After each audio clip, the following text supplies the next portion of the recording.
Hello foodies, I am also foodie. ఇవాళ ఈజీగా టేస్టీగా రెడీ అయ్యే బీన్స్ ఫ్రై చేస్తున్నా.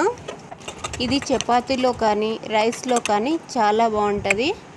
ముందుగా స్టవ్ మీద కడాయి పెట్టుకొని ఆయిల్ వేసి పోపు దినుసులు వేసి పచ్చిమిర్చి, ఉల్లిపాయలు, కరివేపాకు వేసి వేయించుకొని అవి వేగాక కాసింత పసుపు, బీన్స్ ముక్కలు, తగినంత సాల్ట్ వేసుకొని బాగా కలిపి మూత పెట్టుకోవాలి. కాసేపు మగ్గాక ఇంకొకసారి కలుపుకొని టమోటా ముక్కలు వేసి ఇంకొకసారి మూత పెట్టుకొని కాసేపు ఉడికించుకోవాలి.